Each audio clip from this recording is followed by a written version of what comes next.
बिस्मिल्लाहिर्रहमानिर्रहीम। अस्सलाम वालेकुम। ये आपका अपना डिजिटल प्लेटफॉर्म है। मैं तारिक मतीन हूँ। वल्लाहु खैरुल माकिरीन। अल्लाह सबसे बेहतर तदबीर फरमाने वाला है, वही बचाएगा मेरे देश को बलाओं से। जो बारिश में शजर से घोंसला गिरने नहीं देता, क्योंकि उसकी तदबीर तमाम तदाबीर की इमाम है। इस वक्त जब आप ये वीडियो देख रहे हैं तो रात के 11 सवा 11 बजे के आसपास का वक्त है। उससे कुछ देर पहले फजलुर रहमान से मुलाकात हुई, मौलाना फजलुर रहमान से, पाकिस्तान तहरीक इंसाफ की क़यादत की। और इस मुलाकात में क्या हुआ, क्या फजलुर रहमान भी तहरीक तहफ़्फ़ुज़ आईन पाकिस्तान इसमें शामिल होने जा रहे हैं? क्या फजलुर रहमान की जमात, इमरान खान साहब की जमात और इत्तेहाद में शामिल दीगर जमातें मिलकर चलेंगी और मुल्क में जो आइन के तहफ़्फ़ुज़ की तहरीक है उसे साथ आगे बढ़ाएंगी? इस बारे में बात हुई है और जवाब हमारे सामने तकरीबन आ गया है। ये मैं अभी आपके सामने तमाम की तमाम चीज़ें रख देता हूँ। और इमरान खान साहब ने जो आज बातें की, उन बातों का खुलासा अगर कोई करे तो वो हो सकता है इनफ इज़ इनफ। क्यों, मैं अभी आपके सामने ये भी रख देता हूँ। सबसे पहले जो है बात फजलुर रहमान की जो मुलाकात हुई है, उस मुलाकात के हवाले से पाकिस्तान तहरीक इंसाफ से असद कैसर, उमर अयूब और इनके साथ BNP मैंगल से साजिद तरीन, ये गए फजलुर रहमान साहब से, उनके घर पे मुलाकात की। और मुलाकात में काफ़ी देर गुफ्तगू हुई। फिर उसके बाद बाहर आए और बाहर आकर मीडिया के नुमाइंदों से एक साथ गुफ्तगू की। फ़र्क क्या है? देखिए, फजलुर रहमान ने गुज़श्ता कुछ अरसे में मुलाकातें की नून लीग की क़यादत से, पाकिस्तान पीपल्स पार्टी से। और ये मुलाकातें भी ज़ाहिर सियासी लोग मिल रहे थे तो खुशगवार माहौल में हुई। यानी इन मुलाकातों के जो विजुअल्स थे उनमें मुस्कुराहट थी, खुशी थी और एक दूसरे से हंस के बात करना था, बगलगीर होना था। लेकिन मियां नवाज शरीफ गए, फजलुर रहमान से जाके मिले, मगर उसके बाद फजलुर रहमान साथ आते और आकर खड़े होकर मीडिया से गुफ्तगू करते नहीं हुआ। शहबाज शरीफ वगैरह बाकी लोग गए और फजलुर रहमान साथ आते, उनको तो आकर कहा गया था कि साथ आ जाएं, तो साथ बाहर आते और आकर मीडिया के नुमाइंदों से साथ में गुफ्तगू करते, नहीं हुआ। नवाज शरीफ के केस में तो हमने एक और चीज़ देखी जो ज़रा ज़्यादा मुख्तलिफ थी। फजलुर रहमान कोई ऐसा, हमें यूं समझ लीजिए कि एक मंजर दिखाना चाहते थे कैमरे पर कि जो बहुत मुख्तलिफ था। फजलुर रहमान ने बाहर आकर गाड़ी के पास नवाज शरीफ का इस्तकबाल नहीं किया, अंदर मुलाकात हुई थी। अब फजलुर रहमान साहब से पाकिस्तान तहरीक इंसाफ के लोगों की मुलाकात हुई। मैंने जो इसके विजुअल्स देखी उसमें फजलुर रहमान से बाहर आकर फजलुर रहमान ने इस्तकबाल किया और मुलाकात हुई हो, ये यहाँ पर भी शायद नहीं हुआ, लेकिन बाहर आकर साथ गुफ्तगू की। और ये गुफ्तगू जो थी बड़ी माने खेज थी। अभी आपके सामने रख देते हैं कि क्या हुआ। फजलुर रहमान और असद कैसर, उनके साथ उमर अयूब, ये मुलाकात के बाद जब बाहर आए तो फजलुर रहमान ने उमर अयूब के साथ खड़े होकर, उनके दोनों जानिब ये लोग खड़े होते, ये कहा कि मुश्तरका मामलात पर पार्लियामेंट के अंदर और बाहर एक आवाज़ होनी चाहिए, एक आवाज़ होनी चाहिए मुश्तरका मामलात पर। तो ये इत्तेफाक है। हुकूमत के खिलाफ एहतजाज करने पर यह इत्तेफाक है। इस्टेब्लिशमेंट का रोल सियासत में ख़त्म करने पर इत्तेफाक है। और इसमें पार्लियामेंट के अंदर भी, पार्लियामेंट के बाहर भी ये एक आवाज़ होना चाहिए इन लोगों को। तो ये फजलुर रहमान ने कहा। फजलुर रहमान ने एक और बात की, उन्होंने कहा हमारे आपस में कोई ख़ास इख्तिलाफ़ात नहीं हैं, और जो भी इख्तिलाफ़ात हैं हम उनको ख़त्म नहीं कर सकते तो हम उनको नरम ज़रूर कर सकते हैं। और उन्होंने कहा कि कोई ऐसा सच इख्तिलाफ़ नहीं है, ताल्लुकात की बेहतरी की जानिब जाना हमारा मकसद है, ये भी फजलुर रहमान ने कहा। तो इशारा ये नज़र आ रहा है कि जो आज की मुलाकात हुई वो मुलाकात मुस्बत थी। उस मुलाकात के विजुअल्स बड़े पॉजिटिव थे, बड़े हेल्दी थे। बाहर आकर फजलुर रहमान ने जो गुफ्तगू की वो गुफ्तगू बड़ी हेल्दी थी, और वो गुफ्तगू जो है वो आगे साथ चलने का इशारा दे रही है। फिर फजलुर रहमान ने कहा चाहते हैं सियासी राब्ते बढ़ें। ये बड़ी मीनिंगफुल गुफ्तगू है फजलुर रहमान की। फजलुर रहमान ने एक और बात की, उन्होंने कहा कि मुल्क में आइन की कोई हैसियत नहीं रही, पार्लियामेंट की अहमियत ख़त्म हो गई है, जमहूरियत अपना मुकदमा हार रही है, तलखियों को दूर करने की ज़रूरत है। और पाकिस्तान तहरीक इंसाफ के लोगों ने इसी तरह की बात की। फिर ये बात हुई कि क्या फजलुर रहमान को मना लिया, साथ शामिल कर लिया, या अभी मना रहे हैं? तो फजलुर रहमान ने बहुत हंसते हुए कहा, और तमाम लोग इस पर मिलकर हंसे, कहका लगाया कि नहीं, अभी मनाने का सिलसिला जारी है। तो ये बड़ी हेल्दी गुफ्तगू थी जो मुलाकात के बाद हुई और इसमें बड़े पॉजिटिव साइंस मिल रहे थे। मैं इससे पहले एक टेलीविजन प्रोग्राम में भी बात कर चुका और अब भी करता हूं मैं ये बात, मिलकर चलेंगे, जाहिर है कि मुश्तरका मकासद में, धांधली के खात्मे में कामयाबी हासिल हो सकती है। फजलुर रहमान के बारे में पाकिस्तान तहरीक इंसाफ की क़यादत कहती है कि ये आ गए तो स्ट्रीट पावर इनके पास बहुत है, हम कामयाब हो सकते हैं। मुझे इस बात पे थोड़ा सा इख्तिलाफ इस हवाले से है कि जो मदरसे के बच्चे हैं, छोटे बच्चे, माइनर्स हैं, उनको नहीं होना चाहिए। यानी फजलुर रहमान के एहतजाज की एक ख़ास शक्ल होती है, उसमें पाकिस्तान तहरीक इंसाफ का एहतजाज होता है, फैमिलीज़ होती हैं, तमाम तबका हाई फ़िक्र के लोग होते हैं, तमाम इनकम लेवल के ब्रैकेट्स के लोग होते हैं। इसी तरह से दीगर जमातों का एहतजाज होता है, तो उसमें नुमाइंदगी ज़रा ज़्यादा रिच, ज़्यादा भरपूर होती है। फजलुर रहमान साहब की जमात की जो नुमाइंदगी की शक्ल है वो ज़रा लिमिटेड होती है, लेकिन नुमाइंदगी मैन पावर के हिसाब से, तादाद के हिसाब से, अददी हैसियत से बड़ी ठीक ठाक होती है।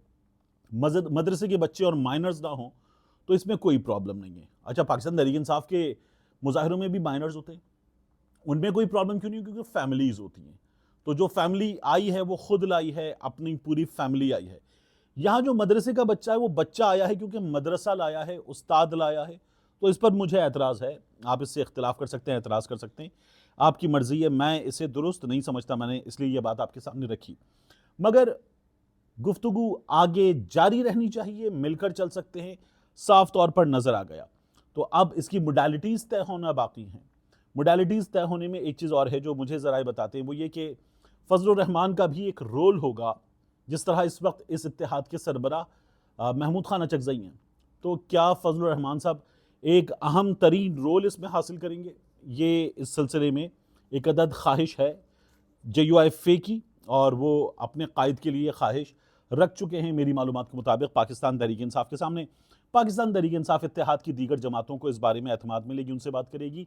और असद कैसर साहब इस सिलसिले में इमरान खान साहब से, उनकी जमात के लोग मिलेंगे और जो बातचीत हुई है फजलुर रहमान से, उस बातचीत के हवाले से इमरान खान को आगाह करेंगे और बताएंगे कि क्या तय हुआ है, क्या तय होना है, क्या चीज़ें हैं जिनको अभी आगे लेकर बढ़ना है।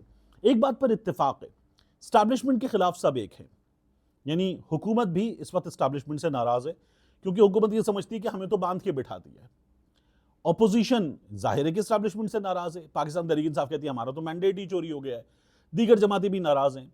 तो इस्टेब्लिशमेंट से खुश कोई भी नहीं है और इस्टेब्लिशमेंट का खात्मा सब चाहते हैं। हाँ, जो लोग भले हुक्मरान जमात से हों, हुक्मरान जमात का एक हिस्सा चाहता हो कि ये रोल ख़त्म होना चाहिए, लेकिन जो इत्तेहाद बन गया, हुकूमत में आ गए, उनके ज़रा इस वक्त शिकवे कम हैं, उनकी प्रॉब्लम्स कम है क्योंकि वो इस वक्त हुकूमत में आ चुके हैं।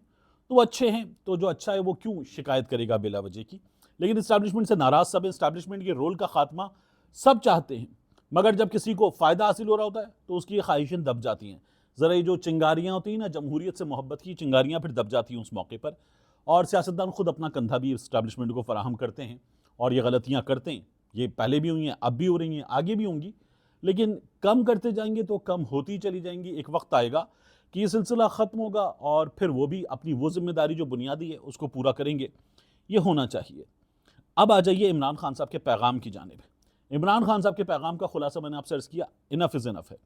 इमरान खान साहब का पैगाम पाकिस्तान तहरीक इंसाफ ने शेयर किया। वो कहते हैं कि मुल्क की तारीख के गुज़श्ता स्याह तरीन 2 बरस के दौरान पाकिस्तान तहरीक इंसाफ को पूरी ढिठाई से बदतरीन सियासी जबर इंतकाम का निशाना बनाया गया। हम पर इज्तिमाई सज़ा, कलेक्टिव पनिशमेंट जैसा ममनुआ जंगी हरबा आजमाया गया। हमारे घरों की हुर्मत पामाल की गई, हमारे लोगों को कत्ल किया गया, उन्हें बदतरीन तशद्दुद का निशाना बनाया गया, हमारे लोगों के कारोबार तबाह किए गए और वहशत व बर्बरियत के इस पूरे सिलसिले के दौरान बूढ़ों और बच्चों तक को नहीं बख्शा गया। हम अब तक पाकिस्तान के लिए ही नहायत सब्र तहम्मुल का मुजाहिरा करते आए हैं, मगर अब बस बहुत हो चुका। ये इमरान खान साहब का इनफ इज़ इनफ था। रऊफ़ हसन पर वहशियाना हमला नहायत इश्तियाल अंगेज़ है, जिससे साफ जाहिर होता है कि इस मुल्क का नाम नहाद ताकतवर गिरोह इख्तिलाफ़ी राय को बर्दाश्त करने पर बिल्कुल आमादा नहीं और मसाइल के हल पर तवज्जो देने की बजाय ऐसे बुज़दिराना हथकंडों पर उतर आया है। ये ज़ाहिर है कि जब ताकतवर गिरोह की पाकिस्तान तहरीक इंसाफ बात कर रही तो किस जानिब इशारा कर रही है आपको नज़र आता है। रऊफ़ हसन साहब के मामले में भी इमरान खान साहब कहते हैं, मैं नहायत इसरार से मुसलसल ये भी कहता आया हूँ कि सियासी इस्तेहकाम के बगैर मुआशी इस्तेहकाम का कोई तसव्वुर ही मुमकिन नहीं। और गुज़श्ता 2 बरस में ये साबित भी हुआ है कि अस्करी इस्टेब्लिशमेंट की जानिब से बेहतरीन मुआशी कारकर्दगी की हामिल हुकूमत को हटाकर अपनी कठपुतलियाँ मुल्क पर मुसल्लत करने से आम आदमी के मुआशी हालात कैसे बदतरीन तबाही की भेंट चढ़े। अपनी कौम के लिए मेरा पैगाम है कि अब हमें इस फस्ताई माफिया के खिलाफ अमली जद्दोजहद की तैयारी पकड़नी चाहिए।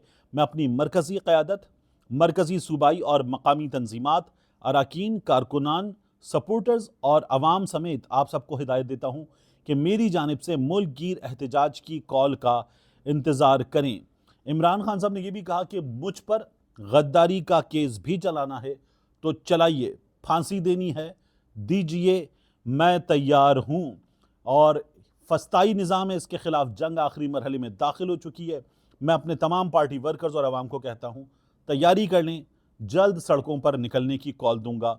इमरान खान साहब ने ये बात की। जो पंजाब में कानून है इसको पाकिस्तान तहरीक इंसाफ चैलेंज करने जा रही है और इमरान खान साहब ने इस हवाले से भी बात की और कहा कि मीडिया का मुंह बंद करने के लिए फॉर्म 47 की वज़ीर आला ने हतक इज़्ज़त का कानून पास कर दिया। मुल्क में खौफ के जरिए सब कुछ चलाया जा रहा है। पीटीआई को जलसे तक की इजाज़त नहीं दी जा रही। अब तो अदालतें भी इस पर शिकवा कर रही हैं और अदालतें भी एक बात करती हैं, वो कहती हैं सबको पता है क्या हो रहा है। ये बात अब हर जानिब से आ रही है कि जानते सब हैं क्या हो रहा है, बच्चा बच्चा समझता है क्या हो रहा है। ये बात हर जानिब से आ रही है। ये जो कानून है पंजाब का, इसके हवाले से मियाँ रज़ा रब्बानी ने एक अपने लेटर हेड से तहरीर जारी की है, इसको तनकीद का निशाना बनाते हुए। वो ये कहते हैं कि पंजाब में, मरकज़ में, विफाक में 2 कवानीन मौजूद हैं, हतक इज़्ज़त का, डेफेमेशन का, मीडिया से मुताल्लिक़ कवानीन मौजूद हैं। अगर आपको लगता था कि उन कवानीन में कुछ कमी है तो तरामीम की जा सकती थी। ये नया कानून सब कुछ बुलडोज करके जिस तरह से लाया गया, यानी मीडिया कह रहा हमसे बात करने कुछ दिन आगे ले जाए तो नहीं सुनना, कमेटी में लेकर जा रहे थे नहीं सुनना, अपोजिशन की तरामीम 10 तरामीम मुस्तरद नहीं सुनना, तो एमेंड न्यूज़ चैनल्स के हेड्स की तंजीम वो कह रही है हमारी बात सुन लें, नहीं सुनना। तो ऐसी अगर हुकूमत हरकतें करेगी तो उसका नतीजा क्या होगा। डॉन ने अपने एडिटोरियल में लिखा है कि ये कानून खुद डसेगा नून लीग को, एक वक्त आएगा। और ये हमने हमेशा देखा है कि जो गड्ढा खोदते हैं, अभी निशाना बनाया जा रहा है सोशल मीडिया को, अभी निशाना बनाया जा रहा है मीडिया को, तो जो गड्ढा खोदते हैं वो खुद गिरते हैं। ये निज़ाम कुदरत है।